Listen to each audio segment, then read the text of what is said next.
নজর রাখবো পরবর্তী সংবাদে। এক পের মা কি নাম।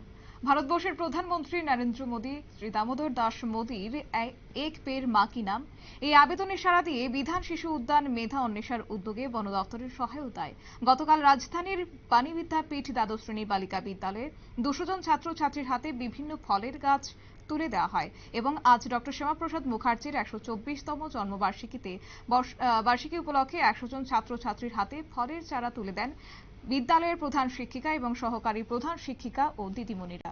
প্রসঙ্গত, গতকাল রাজ্য সরকারের তরফে এই কর্মযজ্ঞের সূচনা হয়। চারাগাছ বেলি সম্পর্কে বলতে গিয়ে বিদ্যালয়ের বিশিষ্ট শিক্ষক তথা বিধান শিশু উদ্যান মেধা অন্বেষার রাজ্য কনভেনর মনোজ রায় জানান, ছাত্রীরা এই চারা গাছগুলি আজ নিজ নিজ বাড়িতে নিজ মায়ের রোপণ করবে। বিস্তারিত বিষয় কি রয়েছে শুনুন।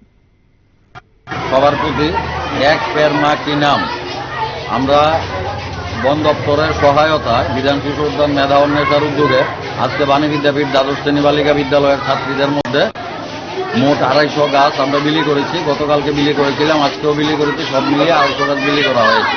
তো এমনিতেও আমরা আমাদের বিদ্যালয়ে কিচেন গার্ডেন তৈরি করেছি।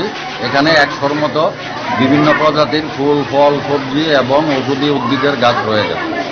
এর মধ্যে কি স্পেশাল কি গাছ আছে আজকে দেওয়া হয়েছে? আজকে ফল গাছের মধ্যে আছে লটকন, আছে জাম, তারপরে পেয়ারা, কাঁঠাল, অন্যান্য গাছ, দামি গাছের মধ্যে আছে মেহগিনি। এই সমস্ত গাছ আমরা চাপা ফুল।